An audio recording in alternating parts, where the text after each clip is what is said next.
नारायणं नमस्कृत्य नरं चैव नरोत्तमं देवीं सरस्वतीं व्यासं ततो जयमुदीरयेत्। श्रीगणेशाय नमः, श्रीसरस्वत्यै नमः, श्रीवेदव्यासाय नमः। श्रीमन महर्षि वेदव्यास प्रणीत श्री महाभारत तृतीय खंड हम श्रवण कर रहे हैं। आज षष्टितमोध्याय, यहाँ 66वां अध्याय, जिसमें नारायण अवतार श्री कृष्ण एवं नरावतार अर्जुन की महिमा का प्रतिपादन हम श्रवण करेंगे। भीष्म जी कहते हैं, ततः स भगवन् देवो लोकानामीश्वरेश्वरः ब्राह्मणं प्रत्युवाचेदं स्निग्धगंभीरया गिरा। कि दुर्योधन, तब लोकेश्वर के भी ईश्वर दिव्य रूपधारी भगवान ने स्नेह मधुर गंभीर वाणी में ब्रह्मा जी से इस प्रकार कहा कि तात, तुम्हारे मन में जैसी इच्छा है वह सब मुझे योग बल से ज्ञात हो गई है, उसके अनुसार ही सब कार्य होगा। ऐसा कहकर भगवान वहीं अंतर्ध्यान हो गए। तब देवता, ऋषि और गंधर्व सभी बड़े विस्मय में पड़े। उन सब ने अत्यंत उत्सुक होकर पितामह ब्रह्मा जी से कहा कि प्रभु, आपने विनय पूर्वक प्रणाम करके श्रेष्ठ वचनों द्वारा जिनकी स्तुति की है, ये कौन थे? हम उनके विषय में सुनना चाहते हैं। उनके इस प्रकार पूछने पर भगवान ब्रह्मा ने उन समस्त देवताओं, महर्षियों, ब्रह्मर्षियों और गंधर्वों से मधुर वाणी में कहा, यत्तत्परं भविष्यं च भवितव्यं च यत् परं भूतात्मा च प्रभुश्चैव ब्रह्म यच्च परम पदम्।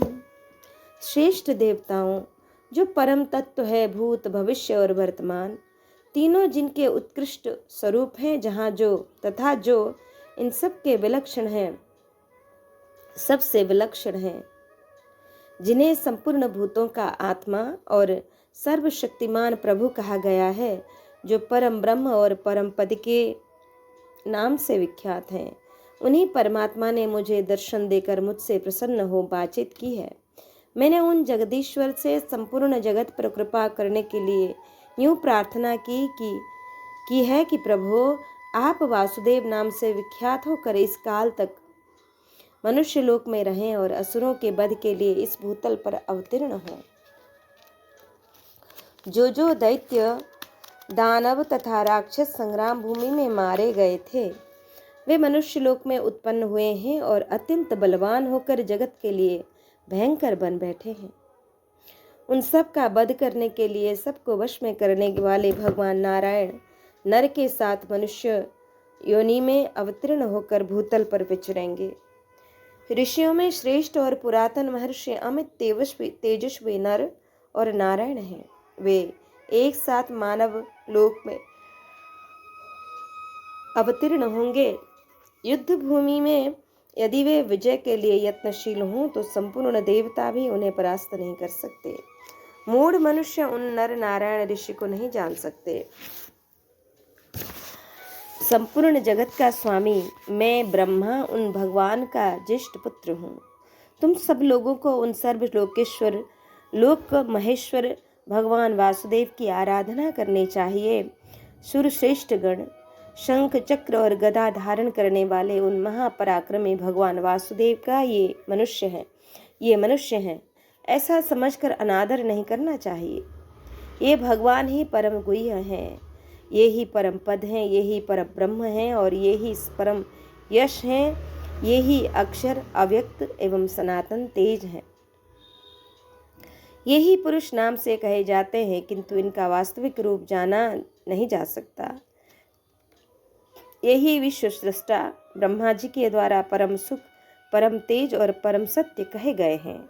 इसलिए ये मनुष्य हैं, ऐसा समझकर इंद्र आदि संपूर्ण देवताओं तथा संसार के मनुष्यों को अमित पराक्रमी भगवान वासुदेव की अवहेलना नहीं करनी चाहिए। जो संपूर्ण इंद्रियों के स्वामी इन भगवान वासुदेव को केवल मनुष्य कहता है वह मूर्ख है। भगवान की अवहेलना करने के कारण उसे नराधम कहा गया है। भगवान वासुदेव साक्षात परब्रह्म हैं। ये योग शक्ति से संपन्न होने के कारण इन्होंने मानव शरीर में प्रवेश किया। जो इनकी अवहेलना करता है उसे ज्ञानी पुरुष तमोगुणी बताते हैं। जो चराचर स्वरूप श्रीवत्स चिन्ह भूषित उत्तम कांति से संपन्न भगवान पद्मनाभ को नहीं जानता उसे विद्वान पुरुष तमोगुणी कहते हैं। जो किरीट और कस्तूभ मणि धारण करने वाले तथा मित्रों भक्त जनों को अभय देने वाले हैं, उन परमात्मा की अवहेलना करने वाला मनुष्य घोर नरक में डूबता है। श्रेष्ठगण, इस प्रकार तात्विक वस्तु को समझकर सब लोगों को लोकेश्वरों के भी ईश्वर भगवान वासुदेव को नमस्कार करना चाहिए। भीष्म जी कहते हैं कि एव मुक्ता स भगवन् देवान् शर्षि गणान् पुरा विसृज्य सर्वभूतात्मा जगाम भवनं स्कमम्। दुर्योधन, देवताओं तथा ऋषियों से ऐसा कहकर पूर्व काल में सर्वभूतात्मा भगवान ब्रह्मा ने उन सबको विदा कर दिया। फिर वे अपने लोक को चले गए। तत्पश्चात ब्रह्मा जी की कही हुई उन परमार्थ चर्चा को सुनकर देवता, गंधर्व, मुनि और अप्सराएं ये सभी प्रसन्नता पूर्वक स्वर्गलोक में चले गए। तात, एक समय शुद्ध अंतःकरण वाले महर्षियों का एक समाज जुट गया था जिसमें वे पुरातन भगवान वासुदेव की महात्म्य कथा कह रहे थे। उन्हीं के मुंह से मैंने ये सब बातें सुनी हैं। भरत श्रेष्ठ, इसके सिवा जमदग्नि नंदन परशुराम, बुद्धिमान मार्कंडेय, व्यास तथा नारद से भी मैंने यह बात सुनी है। भरत कुलभूषण, इस विषय को सुन और समझकर मैं वसुदेव नंदन भगवान श्री कृष्ण को अविनाशी प्रभु परमात्मा, लोकेश्वर के ईश्वर और सर्वशक्तिमान नारायण जानता हूँ। संपूर्ण जगत के पिता ब्रह्मा जिनके पुत्र हैं, वे भगवान वासुदेव मनुष्यों के लिए आराधनीय तथा पूजनीय कैसे नहीं हैं। तात, वेदों के पारंगत विद्वान महर्षियों ने तथा मैंने तुमको मना किया था कि तुम धनुर्धर भगवान वासुदेव के साथ विरोध न करो, पांडवों के साथ लोहा न लो, परंतु मोहवश तुमने इन बातों का कोई मूल्य नहीं समझा। मैं समझता हूँ तुम कोई क्रूर राक्षस हो, क्योंकि राक्षसों के ही समान तुम्हारी बुद्धि सदा तमोगुण से आच्छन्न रहती है। तुम भगवान वासुदेव, भगवान गोविंद तथा पांडुनंदन धनंजय से द्वेष करते हो। वे दोनों ही नर और नारायण देव हैं। तुम्हारे सिवा दूसरा कौन मनुष्य उनसे द्वेष कर सकता है। राजन, इसलिए तुम्हें यह बात बता रहा हूँ कि ये भगवान श्री कृष्ण सनातन, अविनाशी, सर्वलोक स्वरूप, नित्य शासक, धरणीधर एवं अविचल हैं। ये चराचर गुरु भगवान श्री हरि तीनों लोकों को धारण करते हैं। यही योद्धा हैं, यही विजय हैं और यही विजयी हैं, और सबके कारणभूत परमेश्वर भी यही हैं। राजन, ये श्री हरि सर्व स्वरूप और तम एवं राग से रहित हैं। जहाँ श्री कृष्ण है वहीं धर्म है, और जहाँ धर्म है वहीं विजय है। उनके महात्म्य योग से तथा आत्मस्वरूप योग से समस्त पांडव सुरक्षित हैं।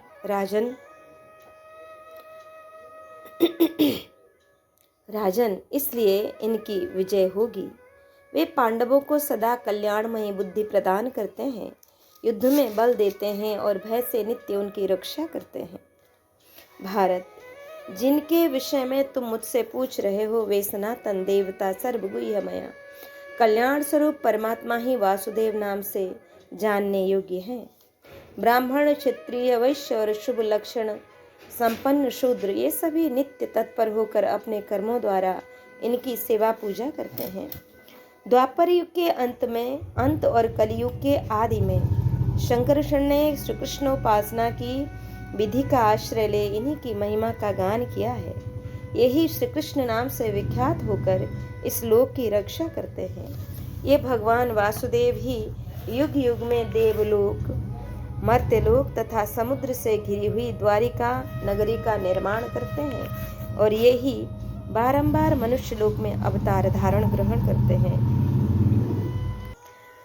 दुर्योधन ने पूछा कि वासुदेवो महद्भूतम सर्वलोकेषु कथ्यते तस्यागमं प्रतिष्ठां च ज्ञातुमिच्छे पितामहे। पितामह वासुदेव श्री कृष्ण को संपूर्ण लोकों में महान बताया जाता है, अतः मैं उनकी उत्पत्ति और स्थिति के विषय में जानना चाहता हूँ। भीष्म जी ने कहा, भरत श्रेष्ठ, वसुदेव नंदन श्री कृष्ण वास्तव में महान है। वे संपूर्ण देवताओं के भी देवता हैं। कमल नयन श्री कृष्ण से बढ़कर दूसरा कोई नहीं है। मार्कंडेय जी भगवान गोविंद के विषय में अत्यंत अद्भुत बातें कहते हैं। वे भगवान ही सर्वभूतमय हैं और वे ही सबके आत्मस्वरूप महात्मा पुरुषोत्तम है। सृष्टि के आरंभ में इन्हें परमात्मा ने जल, वायु और तेज, इन तीन भूतों तथा संपूर्ण प्राणियों की सृष्टि की थी। संपूर्ण लोकों के ईश्वर इन भगवान श्रीहरि ने पृथ्वी देवी की सृष्टि करके जल में शयन किया। वे महात्मा पुरुषोत्तम सर्वतेजोमय देवता योग शक्ति से उस जल में सोए। उन अच्युत ने अपने मुख से अग्नि की, प्राणों से वायु की तथा मन से सरस्वती देवी और वेदों की रचना की। इन्होंने ही सर्ग के आरंभ में संपूर्ण लोकों तथा ऋषियों सहित देवताओं की रचना की थी। यही प्रलय के अधिष्ठान और मृत्यु स्वरूप है। प्रजा की उत्पत्ति और विनाश इन्हीं से होते हैं। ये धर्मज्ञ वरदाता संपूर्ण कामनाओं को देने वाले तथा धर्म स्वरूप हैं। ये ही कर्ता, कार्य, आदि देव तथा स्वयं सर्वसमर्थ हैं। भूत, भविष्य और वर्तमान तीनों कालों की सृष्टि भी पूर्व काल में इन्हीं के द्वारा हुई है। इन जनार्दन ने ही दोनों संध्याओं, दसों दिशाओं, आकाश तथा नियमों की रचना की है। महात्मा अविनाशी प्रभु गोविंद ने ही ऋषियों तथा तपस्या की रचना की है। जगत दृष्टा प्रजापति को भी इन्होंने ही उत्पन्न किया है। उन पूर्णतम परमात्मा श्री कृष्ण ने पहले संपूर्ण भूतों के अग्रज शंकरषण को प्रकट किया। उनसे सनातन देवाधिदेव नारायण का प्रादुर्भाव हुआ। नारायण की नाभि से कमल प्रकट हुआ। संपूर्ण जगत की उत्पत्ति के स्थानभूत उस कमल से पितामह ब्रह्मा जी उत्पन्न हुए और ब्रह्मा जी से ये सारी प्रजाएं उत्पन्न हुई, जो संपूर्ण भूतों को तथा पर्वतों सहित इस पृथ्वी को धारण करते हैं, जिन्हें विश्वरूपी अनंत देव तथा शेष कहा गया है। उन्हें भी उन परमात्मा ने ही उत्पन्न किया है। ब्राह्मण लोग ध्यान योग के द्वारा इन्हीं परम तेजस्वी वासुदेव का ज्ञान प्राप्त करते हैं। जलशायी नारायण के कान की मैल से महान असुर मधु का प्रागट्य हुआ था। वह मधु बड़े ही उग्र स्वभाव वाला तथा क्रूर कर्मा था। उसने ब्रह्मा जी का समादर करते हुए अत्यंत भयंकर बुद्धि का आश्रय लिया था। इसलिए ब्रह्मा जी का समादर करते हुए भगवान पुरुषोत्तम ने मधु को मार डाला था। मधु का वध करने के कारण ही देवता, दानव, मनुष्य तथा ऋषिगण श्री जनार्दन को मधुसूदन कहते हैं।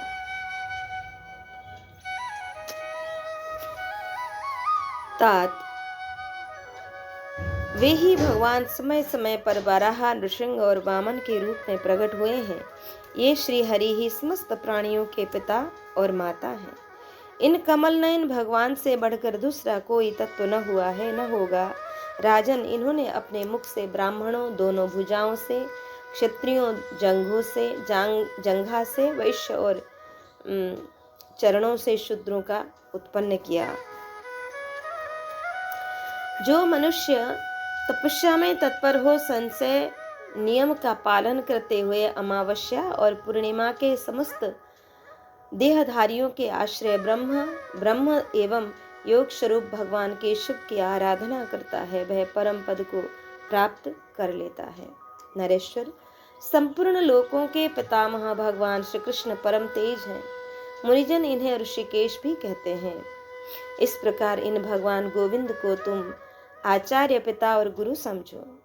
भगवान श्री कृष्ण जिसके ऊपर प्रसन्न हो जाएं, वह अक्षय लोकों पर विजय पा सकता है। जो मनुष्य भय के समय इन भगवान श्री कृष्ण की शरण लेता है और सर्वदा इस स्तुति का पाठ करता है वह सुखी एवं कल्याण का भागी होता है। जो मानव भगवान श्री कृष्ण की शरण लेते हैं वे कभी मोह में नहीं पड़ते हैं। जनार्दन महान भय में निमग्न भगवान उन मनुष्य की सदा रक्षा करते हैं। भरतवंशी नरेश, इस बात को अच्छी तरह समझकर राजा युधिष्ठिर ने संपूर्ण हृदय से योगों के स्वामी सर्वसमर्थ जगदीश्वर एवं महात्मा भगवान केशव की शरण ग्रहण की है। भीष्म जी कहते हैं कि शृणु चेदम महाराज ब्रह्मभूतं स्तवं मम ब्रह्मर्षि विश्वदेवश्च यह पुरा कथितो भुवि। महाराज दुर्योधन, पूर्व काल में इस भूतल पर ब्रह्मर्षियों तथा देवताओं ने इनका जो ब्रह्मभूत स्तोत्र कहा है उसे तुम मुझसे सुनो कि साध्यानापिमपि देवानां देवदेवेश्वर प्रभु लोक भावन भावज्ञ इति त्वं नारदो ब्रवीत। प्रभु, आप साध्य गण और देवताओं की भी स्वामी एवं देव देवेश्वर हैं। आप संपूर्ण हृदय के जगत के हृदय के भावों को जानने वाले हैं। आपके विषय में नारद जी ने ऐसा ही कहा और मार्कंडेय जी ने आपको भूत भविष्य और वर्तमान स्वरूप बताया है। वे आपको यज्ञों का यज्ञ और तपस्याओं का भी सारभूत तप बताया करते हैं। भगवान भृगु ने आपको देवताओं का भी देवता कहा है। विष्णु, आपका रूप अत्यंत पुरातन और उत्कृष्ट है। प्रभु, आप वसुओं के वासुदेव तथा इंद्र को स्वर्ग के राज्य पर स्थापित करने वाले हैं। देव, आप देवताओं के भी देवता हैं। महर्षि द्वैपायन आपके विषय में ऐसा ही कहते हैं। प्रथम प्रजा सृष्टि के समय आपको ही दक्ष प्रजापति कहा गया है। आप ही संपूर्ण लोकों के स्रष्टा हैं। इस प्रकार अंगिरा मुनि आपके विषय में कहते हैं। अव्यक्त प्रधान आपके शरीर से उत्पन्न हुआ है। व्यक्त महतत्व आदि कार्य वर्ग आपके मन में स्थित है तथा संपूर्ण देवता भी आपसे ही उत्पन्न हुए हैं, ऐसा असित और देवल का कथन है। आपके मस्तक से द्युलोक, भुजाओं से भूलोक व्याप्त है। तीनों लोक आपके उदर में स्थित हैं। आप ही सनातन पुरुष हैं। तपस्या से शुद्ध अंतःकरण वाले महात्मा पुरुष आपको ऐसा ही जानते हैं। आत्म साक्षात्कार से तृप्त हुए ज्ञानी महर्षियों की दृष्टि में भी आप सबसे श्रेष्ठ हैं। मधुसूदन, जो संपूर्ण धर्मों में प्रधान और संग्राम में कभी पीछे हटने वाले नहीं हैं, उन उदार राजर्षियों के परम आश्रय भी आप ही हैं। इस प्रकार सनत कुमार आदि योगवेत्ता पापा पहारी आप भगवान पुरुषोत्तम की सदा ही स्तुति और पूजा करते हैं। तात दुर्योधन, इस तरह विस्तार और संपेक्ष से मैंने तुम्हें भगवान केशव की यथार्थ महिमा बताई है। अब तुम अत्यंत प्रसन्न होकर उनका भजन करो। संजय कहते हैं, महाराज, भीष्म जी के मुख से यह पवित्र आख्यान सुनकर तुम्हारे पुत्र ने भगवान श्री कृष्ण तथा महारथी पांडवों को बहुत महत्वशाली समझा। राजन, उस समय शांतनु नंदन भीष्म जी ने पुनः दुर्योधन से कहा, नरेश्वर, तुमने महात्मा केशव तथा नर स्वरूप अर्जुन का यथार्थ महात्म्य जिसके विषय में तुम मुझसे पूछ रहे थे, मुझसे अच्छी तरह सुन लिया। ऋषि, नर और नारायण जिस उद्देश्य से मनुष्य में अवतीर्ण हुए हैं, वे दोनों अपराजित वीर जिस प्रकार युद्ध में अवध्य हैं तथा समस्त पांडव भी जिस प्रकार समर भूमि में किसी के लिए भी वध्य नहीं है, वह सब विषय तुमने अच्छी तरह सुन लिया। राजेंद्र, भगवान श्री कृष्ण यशस्वी पांडवों पर बहुत प्रसन्न है, इसलिए मैं कहता हूँ कि पांडवों के साथ तुम्हारी संधि हो जाए। वे तुम्हारे बलवान भाई हैं। तुम अपने मन को वश में रखते हुए उनके साथ मिलकर पृथ्वी का राज्य भोगो। भगवान नर नारायण अर्जुन और श्री कृष्ण की अवहेलना करके तुम कष्ट पाओगे और नष्ट हो जाओगे। प्रजानाथ, ऐसा कहकर आपके ताऊ भीष्म जी चुप हो गए। तत्पश्चात उन्होंने राजा दुर्योधन को विदा किया और स्वयं शयन करने चले गए। भरत श्रेष्ठ, राजा दुर्योधन भी महात्मा भीष्म को प्रणाम करके अपने शिविर में चला आया और अपनी शुभ्र शैया पर सो गया। संजय कहते हैं, व्युषितायां तु सर्वर्या मुदिते च दिवाकरे उभे सेने महाराज युद्धायैव समीयतुः। महाराज, वह रात बीतने पर जब सूर्योदय हुआ तब दोनों ओर की सेनाएं आमने सामने आकर युद्ध के लिए डट गईं। सबने एक दूसरे को जीतने की इच्छा से अत्यंत क्रोध में भरकर विपक्षी सेना पर आक्रमण किया। राजन, आपकी कुमंत्रणा के फलस्वरूप आपके पुत्र और पांडव एक दूसरे को देखकर कुपित हो सब के सब अपने सहायकों के साथ आकर सेना की व्यूह रचना करके हर्ष और उत्साह में भरकर परस्पर पर प्रहार करने को उद्यत हो गए। राजन, भीष्म सेना का मकर व्यूह बनाकर सब ओर से उसकी रक्षा करने लगे। इसी प्रकार पांडवों ने भी अपने व्यूह की रक्षा की। स्वयं अजात शत्रु युधिष्ठिर ने धौम्य मुनि की आज्ञा से शेन व्यूह की रचना करके शत्रुओं के हृदय में कपकपी पैदा कर दी। भारत, अग्नि चयन संबंधी कर्मों में रहते हुए उन्हें शेन व्यूह का विशेष परिचय था। आपके बुद्धिमान पुत्र की सेना का मकर नामक महाव्यूह निर्मित हुआ था। द्रोणाचार्य की अनुमति लेकर उसने स्वयं सारी सेना के द्वारा उस व्यूह की रचना की थी। फिर शांतनु नंदन भीष्म ने व्यूह की विधि के अनुसार निर्मित हुए उस महाव्यूह का स्वयं भी अनुसरण किया था। महाराज, रथियों में श्रेष्ठ आपके ताऊ भीष्म विशाल रथ सेना से घिरे हुए युद्ध के लिए निकले। फिर यथा भाग खड़े हुए रथी, पैदल, हाथी सवार और घुड़सवार सब एक दूसरे का अनुसरण करते हुए चल दिए। शत्रुओं को युद्ध के लिए उद्यत हुए देख यशस्वी पांडव युद्ध में अजय व्यूहराज शेन के रूप में संगठित हो शोभा पाने लगे। उस व्यूह के मुखभाग में महाबली भीमसेन शोभा पा रहे थे। नेत्रों के स्थान में दुर्धर्ष वीर शिखंडी तथा द्रुपद कुमार धृष्टद्युम्न खड़े थे। पुत्र सहित श्रीमान महात्मा द्रुपद एक अक्षौणी सेना के साथ युद्ध में बाएं पंख के स्थान में खड़े थे। एक अक्षौणी सेना के अधिपति के दाहिने पंख में स्थित हुए। द्रौपदी के पांचों पुत्र और महापराक्रमी सुभद्रा कुमार अभिमन्यु ये पृष्ठभाग में खड़े हुए। उत्तम पराक्रम से संपन्न स्वयं श्रीमान वीर राजा युधिष्ठिर भी अपने दो भाई नकुल और सहदेव के साथ पृष्ठभाग में ही सुशोभित हुए। तदंतर भीमसेन ने रण क्षेत्र में प्रवेश करके मकर व्यूह के मुख भाग में खड़े हुए भीष्म को अपने सहायकों से आच्छादित कर दिया।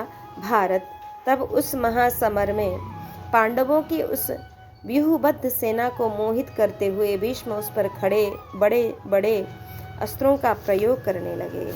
उस समय अपनी सेना को मोहित होती देख अर्जुन ने बड़ी उतावली के साथ युद्ध के मुहाने पर 1000 बाणों की वर्षा करके भीष्म को घायल कर दिया। संग्राम में भीष्म के छोड़े हुए संपूर्ण अस्त्रों का निवारण करके हर्ष में भरी हुई अपनी सेना के साथ वे युद्ध के लिए उपस्थित हुए। तब बलवानों में श्रेष्ठ महारथी राजा दुर्योधन ने पहले जो अपनी सेना का घोर संहार हुआ था उसको दृष्टि में रखते हुए और युद्ध में भाइयों के वध का स्मरण करते हुए भरद्वाज नंदन द्रोणाचार्य से कहा, निष्पाप आचार्य, आप सदा ही मेरा हित चाहने वाले हैं। हम लोग आप तथा पितामह भीष्म की शरण लेकर देवताओं को भी समरभूमि में जीतने की अभिलाषा रखते हैं, इसमें संशय नहीं है। फिर जो बल और पराक्रम में हीन है उन पांडवों को जीतना कौन बड़ी बात है। आपका कल्याण हो, आप ऐसा प्रयत्न करें जिससे पांडव मारे जाएं। आर्य, आपके पुत्र दुर्योधन के ऐसा कहने पर द्रोणाचार्य कुछ कुपित से हो उठे और लंबी सांस खींचते हुए राजा दुर्योधन से बोले कि बाली सत्वम न जानीशे पांडवानां पराक्रमम, कि तुम नादान हो, पांडवों का पराक्रम कैसा है यह नहीं जानते। महाबली पांडवों को युद्ध में जीतना असंभव है, तथापि मैं अपने बल और पराक्रम के अनुसार तुम्हारा कार्य कर सकता हूँ। संजय कहते हैं, राजन, आपके पुत्र से ऐसा कहकर द्रोणाचार्य पांडवों की सेना का सामना करने के लिए गए। वे सात्यकी के देखते देखते पांडव सेना को विदीर्ण करने लगे। भारत। उस समय सात्यकी ने आगे बढ़कर द्रोणाचार्य को रोका। फिर तो उन दोनों में अत्यंत भयंकर युद्ध प्रारंभ हो गया। प्रतापी द्रोणाचार्य ने युद्ध में कुपित होकर सात्यकी के गले की हंसिली में हंसते हुए से पैने बाणों द्वारा प्रहार किया। राजन, तब भीमसेन ने कुपित होकर शस्त्रधारियों में श्रेष्ठ द्रोणाचार्य से सात्यकी की रक्षा करते हुए आचार्य को अपने बाणों से बींध डाला। आर्य। तदंतर द्रोणाचार्य, भीष्म तथा शल्य दोनों ने कुपित होकर भीमसेन को युद्धस्थल में अपने बाणों से ढक दिया। महाराज, तब वहां क्रोध में भरे हुए अभिमन्यु और द्रौपदी के पुत्रों ने आयुध लेकर खड़े हुए उन सब कौरव महारथियों को तीखे बाणों से घायल कर दिया। उस समय कुपित होकर आक्रमण करते हुए महाबली द्रोणाचार्य और भीष्म का उस महासमर में सामना करने के लिए महाधनुर्धर शिखंडी आगे बढ़ा। उस वीर ने मेघ के समान गंभीर घोष करने वाले अपने धनुष को बलपूर्वक खींचकर बड़ी शीघ्रता के साथ इतने बाणों की वर्षा की कि सूर्य भी आच्छादित हो गए। भरत कुल के पितामह भीष्म ने शिखंडी के सामने पहुंचकर उसके स्त्रीत्व का बारंबार स्मरण करते हुए युद्ध बंद कर दिया। महाराज, यह देखकर द्रोणाचार्य युद्ध में आपके पुत्र के कहने से भीष्म की रक्षा के लिए शिखंडी की ओर दौड़े। शिखंडी प्रलय काल की प्रचंड अग्नि के समान शस्त्रधारियों में श्रेष्ठ द्रोण का सामना पड़ने पर भयभीत हो युद्ध छोड़कर चल दिया। प्रजानाथ। तदंतर आपका पुत्र दुर्योधन महान यश पाने की इच्छा रखता हुआ अपने विशाल सेना के साथ भीष्म जी के पास पहुंचकर उनकी रक्षा करने लगा। राजन, इस प्रकार पांडव भी विजय प्राप्ति के लिए दृढ़ निश्चय करके अर्जुन को आगे कर भीष्म पर ही टूट पड़े। उस युद्ध में विजय तथा अत्यंत अद्भुत यश की अभिलाषा रखने वाले पांडवों का कौरवों के साथ उसी प्रकार भयंकर युद्ध हुआ जैसे देवताओं का दानवों के साथ हुआ था। भीष्म और भीमसेन का घमासान युद्ध। संजय कहते हैं, अकरो तुमुलम युद्धम भीष्म शांतन वस्तदा भीमसेना भयादिच्छन पुत्राम स्तारयितम तबा। महाराज, आपके पुत्रों को भीमसेन के भय से छुड़ाने की इच्छा रखकर उस दिन शांतनु नंदन भीष्म ने बड़ा भयंकर युद्ध किया। पूर्वाह्न काल में कौरव पांडव नरेशों का वह महाभयंकर युद्ध आरंभ हुआ जो बड़े बड़े शूरवीरों का विनाश करने वाला था। उस अत्यंत भयानक घमासान युद्ध में बड़ा भयंकर कोलाहल होने लगा जिससे अनंत आकाश गूंज उठा। चिंघाड़ते हुए बड़े बड़े हजारों हिनहिनाते हुए घोड़ों तथा भेरी और शंख की ध्वनि से भयंकर कोलाहल छा गया, जैसे बड़े बड़े सांड गौशालाओं में गरजते हुए एक दूसरे से भिड़ जाते हैं। उसी प्रकार पराक्रमी और महाबली सैनिक विजय के लिए युद्ध की इच्छा रखकर गरजते हुए एक दूसरे के सामने आए। भरत श्रेष्ठ, उस समर भूमि में तीखे बाणों से गिराए जाने वाले मस्तकों की वर्षा होने लगी, मानो आकाश से पत्थरों की वृष्टि हो रही है। भरतवंशी नरेश, कुंडल और पगड़ी धारण करने वाले तथा स्वर्णमय मुकुट आदि से उद्भासित होने वाले अगणित मस्तक कटकर धरती पर पड़े दिखाई देते थे। सारी पृथ्वी बाणों से छिन्न भिन्न हुई लाशें धनुष तथा अस्ताभरणों की सहित कटी हुई दोनों भुजाओं से पट गई थी। भूपाल, दो ही घड़ी में वहां की सारी वसुधा कवच से ढके हुए शरीरों, आभूषणों से विभूषित हाथों, चंद्रमा के समान सुंदर मुखों, जिनके अंत भाग में कुछ कुछ लाली थी, ऐसे सुंदर नेत्रों तथा हाथी, घोड़े और मनुष्य के संपूर्ण अंगों से बिछ गई थी। धूल के भयंकर बादल छा रहे थे, उसमें अस्त्र शस्त्र रूपी विद्युत के प्रकाश देखे जाते थे। धनुष आदि आयुधों का जो गंभीर घोष होता था वह मेघ गर्जना के समान प्रतीत होता था। भारत, कौरवों और पांडवों का वह भयानक युद्ध बड़ा ही कटु और रक्त को पानी की तरह बहाने वाला था। उस महान भयानक घोर रोमांचकारी एवं तुमुल संग्राम में रणदुर्मद क्षत्रिय बाणों की वर्षा करने लगे। भरत श्रेष्ठ, बाणों की वर्षा से पीड़ित हुए आपके और पांडवों के हाथी उस युद्ध में चिंगाड़ मचा रहे थे। क्रोधावेश में भरे हुए अमित तेजस्वी धीर वीरों के धनुषों की टंकार से वहां कुछ भी सुनाई नहीं पड़ता था। चारों ओर केवल कबंध बिना सिर के शरीर खड़े थे। रक्त का प्रवाह पानी के समान बह रहा था। शत्रुओं का वध करने के लिए उद्यत हुए नरेशगण समर भूमि में चारों ओर दौड़ लगा रहे थे। परिग के समान मोटी भुजाओं वाले अमित तेजस्वी शूरवीर योद्धा बाण शक्ति और गदाओं द्वारा रणक्षेत्र में एक दूसरे को मार रहे थे। जिनके सवार मारे गए थे वे अंकुश रहित गजराज बाण विद्ध होकर वहां इधर उधर चक्कर काट रहे थे। सवारों के मारे जाने से घोड़े भी शराघात से पीड़ित हो चारों ओर दौड़ रहे थे। भरत श्रेष्ठ, आपके और शत्रु पक्ष के कितने ही योद्धा बाणों के गहरे आघात से अत्यंत पीड़ित हो उछल कर गिर पड़ते थे। भारत, भीष्म और भीम के उस संग्राम में मरे हुए वाहनों, कटे हुए मस्तकों, धनुषों, गदाओं, परिघों, हाथों, जांघों, पैरों, आभूषणों तथा बाजूबंद आदि के ढेर दिखाई दे रहे थे। प्रजानाथ, उस युद्ध स्थल में जहां तहां घोड़ों, हाथियों तथा युद्ध से पीछे न हटने वाले रथों के समूह दृष्टिगोचर हो रहे थे। क्षत्रियगण सदा खड्ग, प्रास तथा झुकी हुई गांठ वाले बाणों द्वारा एक दूसरे को मार रहे थे, क्योंकि उन सब का काल आ गया था। कितने ही मल्ल युद्ध में कुशल वीर उस युद्ध स्थल में लोहे के परिघों के समान मोटी भुजाओं से परस्पर भिड़कर अनेक प्रकार के दाव पेच दिखाते हुए लड़ रहे थे। प्रजानाथ, आपके वीर सैनिक पांडवों के साथ युद्ध करते समय मुक्कों, घुटनों और तमाचों से एक दूसरे पर चोट करते थे। जनेश्वर, कुछ लोग पृथ्वी पर गिरे हुए थे, कुछ गिराए जा रहे थे और कितने ही गिरकर छटपटा रहे थे। इस प्रकार यत्र तत्र भयंकर युद्ध चल रहा था। कितने ही रथी रथहीन होकर हाथ में सुदृढ़ तलवार लिए एक दूसरे को मार डालने की इच्छा से परस्पर टूट पड़ते थे। उस समय बहुसंख्यक कलिंगों से घिरे हुए राजा दुर्योधन ने युद्ध में भीष्म को आगे करके पांडवों पर आक्रमण किया।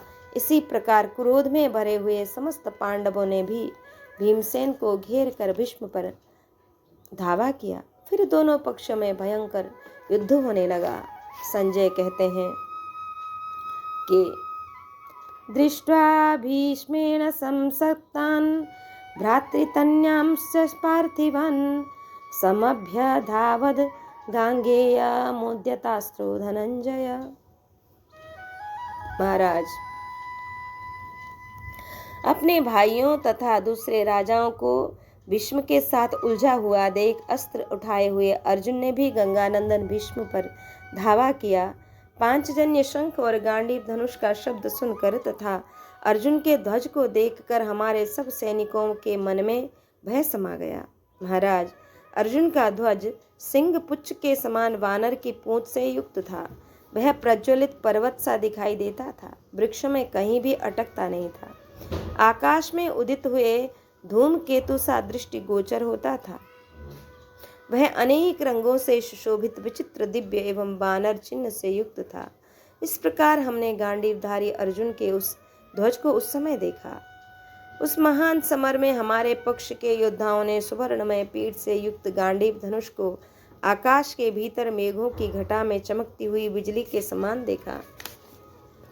अर्जुन आपकी सेना का संहार करते हुए इंद्र के समान गर्जना कर रहे थे। इस समय हम लोगों ने उनके हस्तलोकों का बड़ा भयंकर शब्द सुना। भयंकर अस्त्र वाले अर्जुन ने प्रचंड आंधी, बिजली तथा गर्जना से युक्त मेघ के समान संपूर्ण दिशाओं को अपनी बाण वर्षा से आप्लावित करते हुए गंगानंदन भीष्म पर सब ओर से धावा किया। उस समय हम लोग उनके अस्त्रों से उनसे मोहित हो गए थे कि हमें पूर्व और पश्चिम का भी पता नहीं चलता था।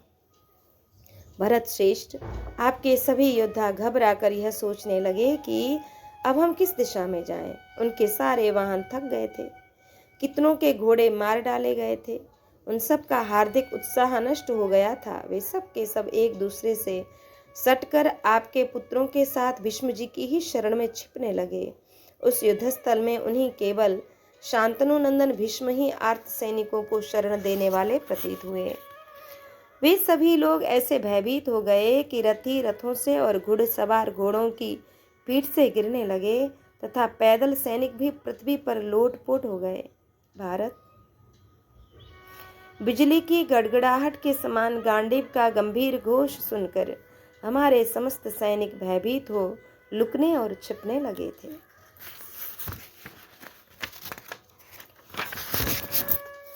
तत्पश्चात काम्बोज राज दीक्षिण काम्बोज देशीय विशाल एवं शीघ्रगामी घोड़ों पर आरूढ़ हो युद्ध के लिए चले।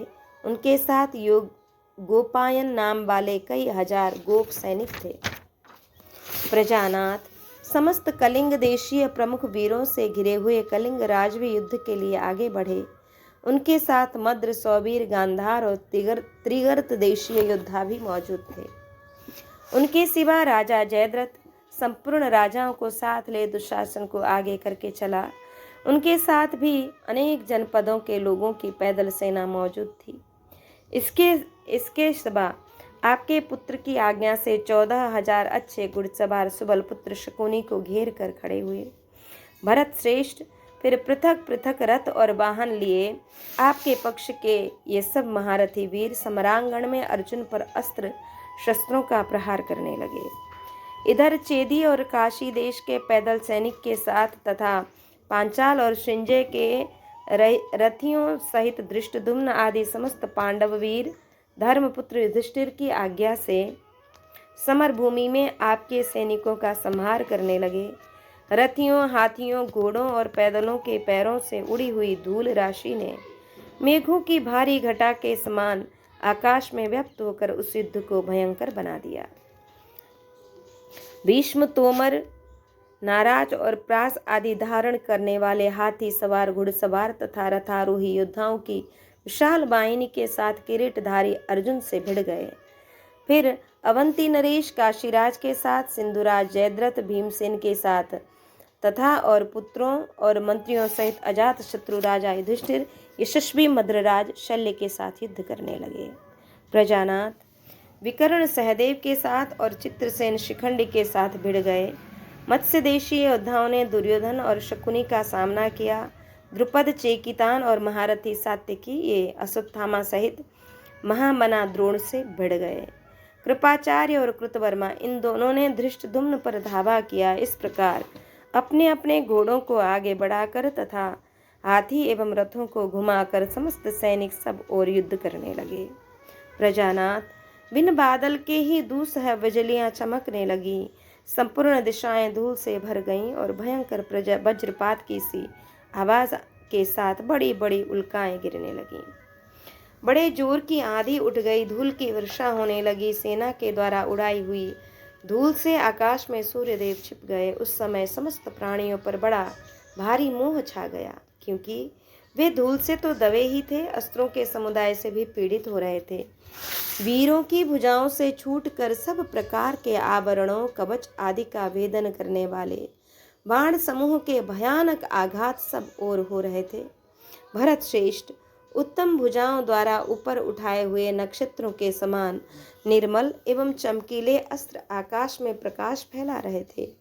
भरत भूषण सोने की जाली से ढकी और ऋषभ चर्म की बनी हुई विचित्र ढालें संपूर्ण दिशाओं में गिर रही थीं।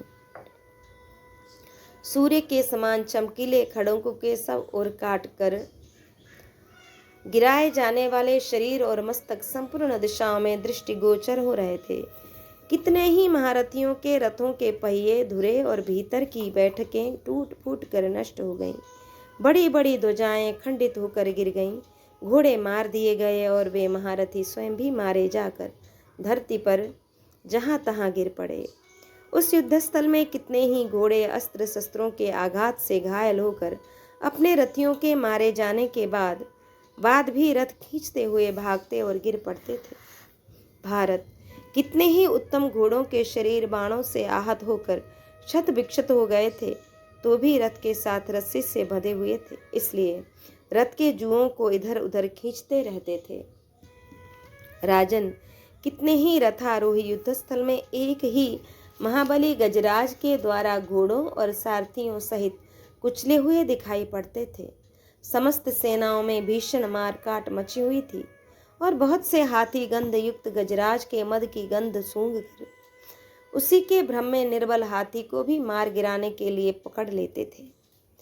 तोमरों सहित प्राण शून्य होकर गिरे हुए महाबतों और नाराजों की मार से मरकर गिरने वाले हाथियों से वह रणभूमि आच्छादित हो गई थी। सैन्य समूहों के उस भीषण संघर्ष में आगे बढ़ाए हुए बड़े बड़े हाथियों से टकराकर युद्ध में कितने ही छोटे छोटे हाथी अंग भंग हो जाने के कारण सवारों और ध्वजों सहित गिर जाते थे। महाराज, उस युद्ध में कितने ही हाथियों के द्वारा विशाल सर्पराज के समान सूंडों से खींचकर फेंके हुए रथों के ध्वज और कुबर चूर चूर होकर गिरते देखे जाते थे। कितने ही दंतार हाथी रथ समूह को तोड़ फोड़ कर उनमें बैठे हुए रथियों को उनके केश पकड़कर खींच लेते और वृक्ष की शाखा की भांति उन्हें घुमाकर धरती पर दे मारते थे। इस प्रकार उस युद्ध में उन रथियों की धज्जियां उड़ जाती थी। कितने ही बड़े बड़े गजराज रथ समूह में घुसकर युद्ध में उलझे हुए रथों को पकड़ लेते और सब प्रकार के शब्दों का अनुसरण करते हुए संपूर्ण दिशाओं में उन रथों को खींचते फिरते थे। इस प्रकार रथों से रथियों को खींचने वाले उन हाथियों का स्वरूप ऐसा जान पड़ता था मानो वे तालाब में वहां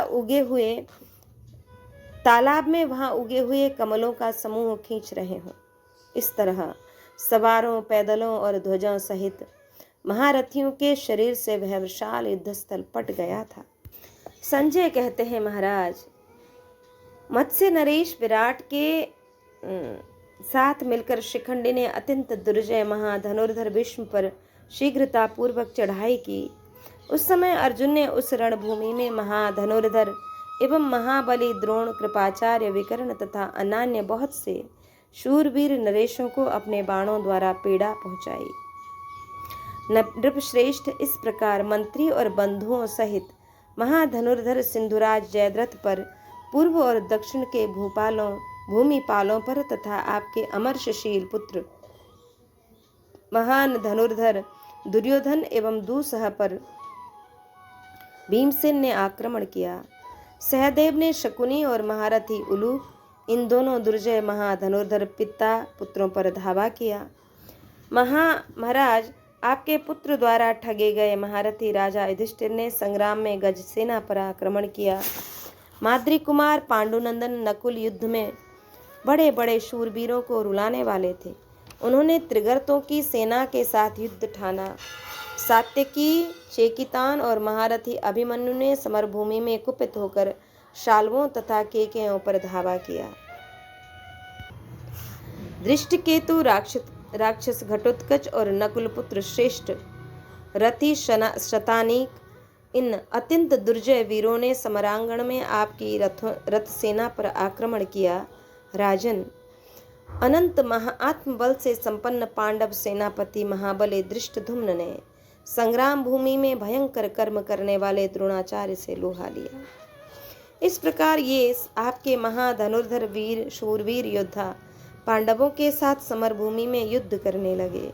सूर्यदेव दिन के मध्य भाग में आ गए। आकाश तपने लगा, परंतु उस समय भी कौरव तथा पांडव एक दूसरे को मार ही रहे थे।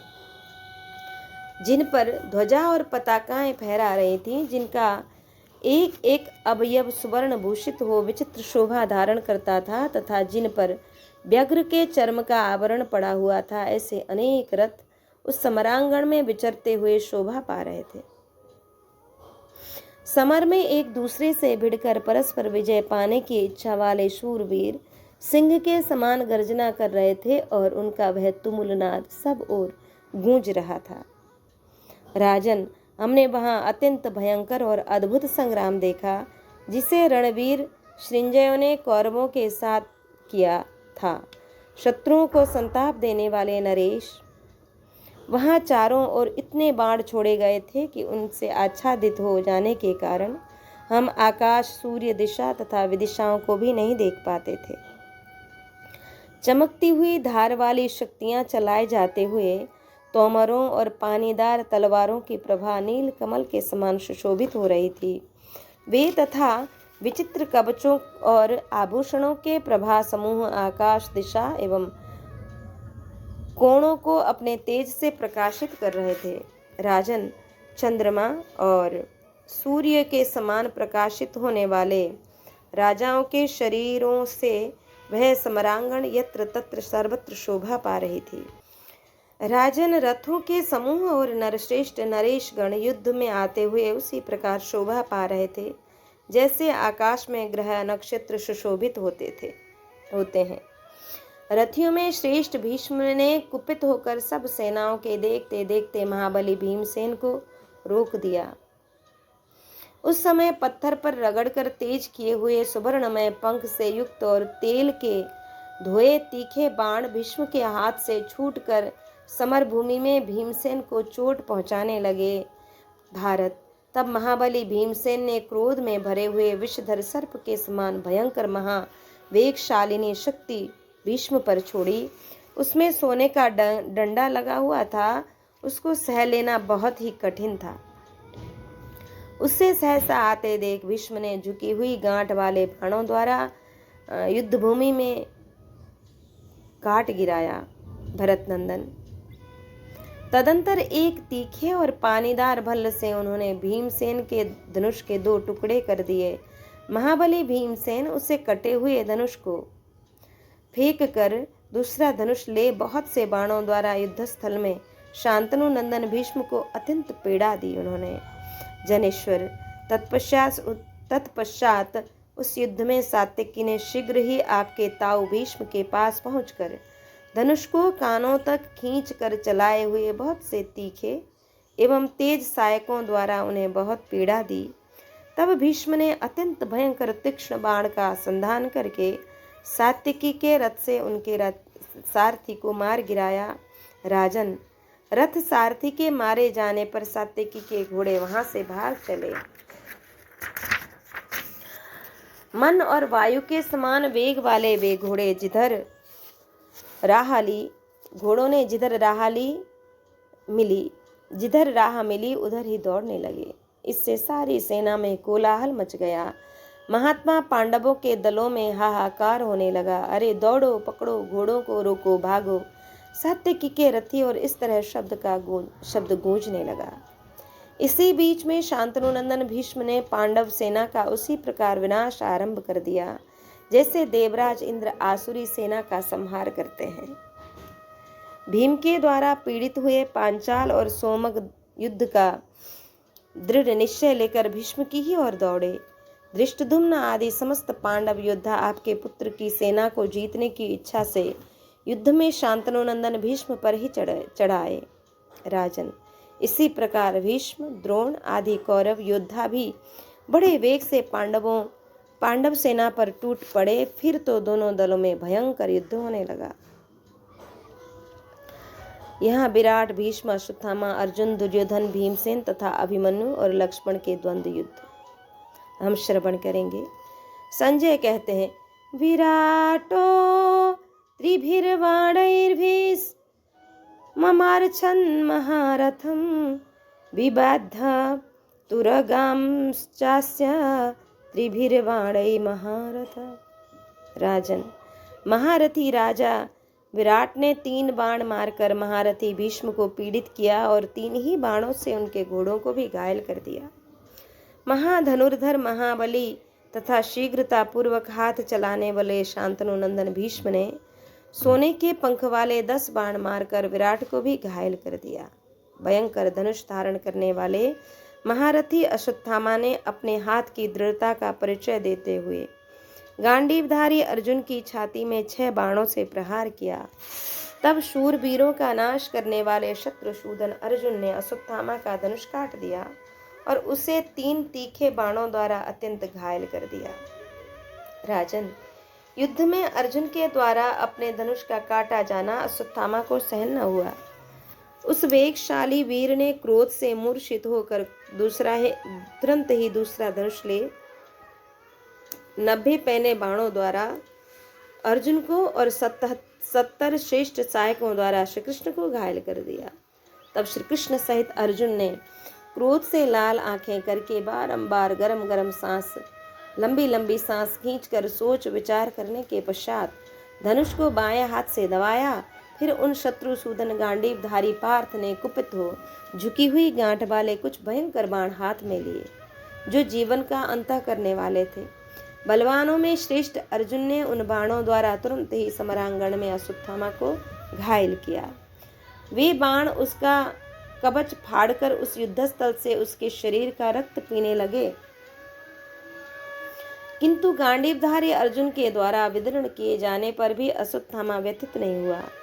राजन, द्रोण कुमार तनिक भी विह्वल हुए बिना ही पूर्ववत समर भूमि में बाणों की वर्षा करता रहा और अपने महान व्रत की रक्षा की इच्छा से समरांगण में डटा रहा। अश्वत्थामा युद्ध भूमि में जो श्री कृष्ण और अर्जुन दोनों का सामना करता था, उसके इस महान कर्म की श्रेष्ठ कौरवों ने बड़ी प्रशंसा की। भारत, अर्जुन ने भी अत्यंत हर्ष में भरकर रणभूमि में संपूर्ण भूतों के सुनते हुए अश्वत्थामा की बुरी बुरी प्रशंसा की। वह द्रोणाचार्य के उपसंहार की सुदुर्लभ अस्त्र समुदाय की शिक्षा पाकर निर्भय हो सदा ही पांडव सैनिकों के साथ युद्ध करता था। शत्रुओं को संताप देने वाले रथियों में श्रेष्ठ वीर अर्जुन ने यह सोचकर कि अश्वत्थामा मेरे आचार्य का पुत्र है, द्रोण का लाडला बेटा है तथा ब्राह्मण होने के कारण भी विशेष रूप से मेरे लिए माननीय है, आचार्य पुत्र पर कृपा की। तदंतर श्वेत घोड़ों वाले कुंती कुमार पराक्रमी अर्जुन ने अश्वत्थामा को वहीं युद्धस्थल में छोड़कर बड़ी उतावली के साथ आपके दूसरे सैनिकों का संहार करते हुए उनके साथ युद्ध आरंभ किया। दुर्योधन ने शान चढ़ाकर तेज किए हुए गृध्र पंख युक्त अथवा सुवर्णमय पंख वाले 10 बाण मारकर महाधनुर्धर भीमसेन को बड़ी चोट पहुंचाई। इसी से भीमसेन अत्यंत क्रोध में जल उठे। उन्होंने एक विचित्र धनुष हाथ में लिया जो अत्यंत सुदृढ़ और शत्रुओं के प्राण लेने में समर्थ था। उसके ऊपर उन्होंने 10 तीखे बाण रखे, फिर धनुष को कान तक खींचकर वे बाण छोड़ दिए। उन सीधे जाने वाले वेगवान एवं तीक्ष्ण बाणों द्वारा भीम ने बिना किसी व्यग्रता के तुरंत ही क्रूराज दुर्योधन की छाती में गहरी चोट पहुंचाई। दुर्योधन की छाती पर एक मणि शोभा पाती थी जो सुवर्णमय सूत्रों में पिरोई हुई थी। वह भीमसेन के बाणों से आच्छादित होकर वैसे ही शोभा पाने लगी जैसे आकाश में ग्रहों से गिरे हुए सूर्य सुशोभित होते हैं। भीमसेन के बाणों से पीड़ित होकर आपका तेजस्वी पुत्र उनके द्वारा किए गए आघात को उसी प्रकार नहीं सह सका जैसे मतवाला हाथी ताली की आवाज नहीं सहन करता है। महाराज, तदंतर पत्थर पर रगड़कर तेज किए हुए स्वर्ण पंख युक्त बाणों द्वारा क्रोध में भरे हुए दुर्योधन ने भीमसेन को बींध डाला और पांडव सेना को भयभीत करने लगा। उस समरांगण में परस्पर युद्ध करके अत्यंत क्षत विक्षत हुए आपके दोनों महाबली पुत्र दुर्योधन और भीमसेन देवताओं के समान शोभा पाने लगे।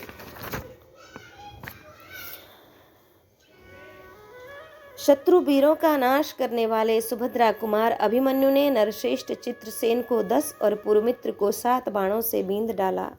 युद्ध में इंद्र के समान पराक्रमी वीर अभिमन्यु ने सत्यव्रत को 70 बाणों से घायल करके रणांगण में नृत्य सा करते हुए हम सब लोगों को अत्यंत पीड़ित कर दिया। तब चित्रसेन ने 10, सत्यव्रत ने 9 और पुरुमित्र ने 7 बाणों से मारकर अभिमन्यु को घायल कर दिया। उन दोनों के द्वारा घायल होकर अपने शरीर से रक्त बहाते हुए अभिमन्यु ने चित्रसेन के शत्रु निवारक महान एवं विचित्र धनुष को काट डाला। साथ ही चित्रसेन के कवच को विदीर्ण करके उसकी छाती में भी एक बाण मारा। तदंतर आपके वीर एवं महारथी राजकुमार युद्ध में एकत्र हो क्रोध में भरकर अभिमन्यु को तीखे बाणों से बेधने लगे, परंतु उत्तम अस्त्रों के ज्ञाता अभिमन्यु ने अपने पैने बाणों द्वारा उन सबको घायल कर दिया। जैसे वन में लगी हुई प्रचंड आग तृण समूह को अनायास ही जलाकर भस्म कर डालती है, उसी प्रकार अभिमन्यु उस समरांगण में कौरव सेना को दग्ध कर रहा था। उसके इस महान कर्म को देखकर आपके पुत्रों ने उसे सब ओर से घेर लिया। महाराज, आपकी सेना का संहार करता हुआ सुभद्रा कुमार अभिमन्यु ग्रीष्म ऋतु में प्रज्वलित हुई प्रचंड अग्नि से भी बढ़कर शोभा पा रहा था। प्रजानाथ, उसका वह पराक्रम देखकर आपका पौत्र लक्ष्मण तुरंत ही युद्ध में सुभद्रा कुमार का सामना करने के लिए आ पहुंचा। तब क्रोध में भरे हुए अभिमन्यु ने उत्तम लक्षणों से युक्त लक्ष्मण को 6 और उसके सारथी को 3 तीखे बाणों से बींध डाला। राजन, इसी प्रकार लक्ष्मण ने भी सुभद्रा कुमार को अपने तीखे बाणों से घायल कर दिया। महाराज, वह अद्भुत सी बात हुई। यह देख महाबली सुभद्रा कुमार ने लक्ष्मण के चारों घोड़ों और सारथी को मारकर तीखे बाणों द्वारा उस पर भी आक्रमण किया। शत्रु वीरों का नाश करने वाले लक्ष्मण ने उस अश्वहीन रथ पर खड़े खड़े ही क्रोध में भरकर अभिमन्यु के रथ की ओर एक शक्ति चलाई। उस भयंकर एवं दुर्जय सर्पणी के समान शक्ति को सहसा अपनी ओर आते देख अभिमन्यु ने तीखे बाणों द्वारा उसके टुकड़े टुकड़े कर डाले। तब कृपाचार्य सब सैनिकों के देखते देखते लक्ष्मण को अपने रथ पर बिठाकर युद्ध भूमि में वहां से अन्यत्र हटा ले गए। तदंतर उस महाभयंकर संघर्ष में सब योद्धा विपक्षी को मारने की इच्छा रखकर एक दूसरे का वध करने के लिए परस्पर टूट पड़े। आपके और पांडव पक्ष के महाधनुर्धर महारथी वीर समरांगण में प्राणों की आहुति देते हुए एक दूसरे को मार रहे थे।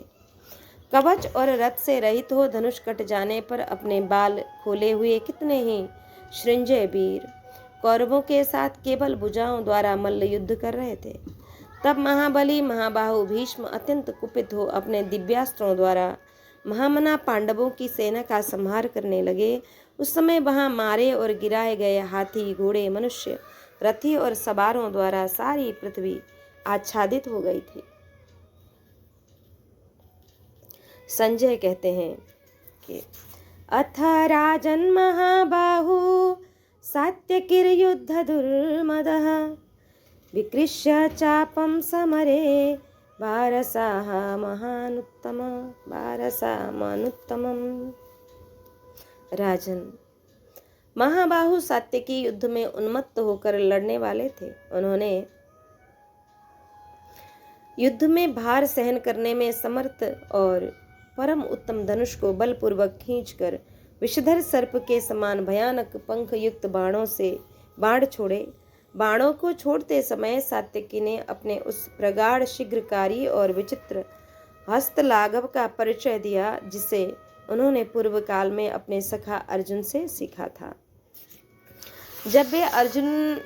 जब वे धनुष को खींचते, दूसरे दूसरे बाण छोड़ते, फिर नए नए बाण हाथ में लेते, धनुष पर रखते, उन्हें शत्रुओं पर चलाते और उनका संहार करते थे, उस समय वर्षा करने वाले मेघ के समान उनका स्वरूप अत्यंत अद्भुत दिखाई देता था।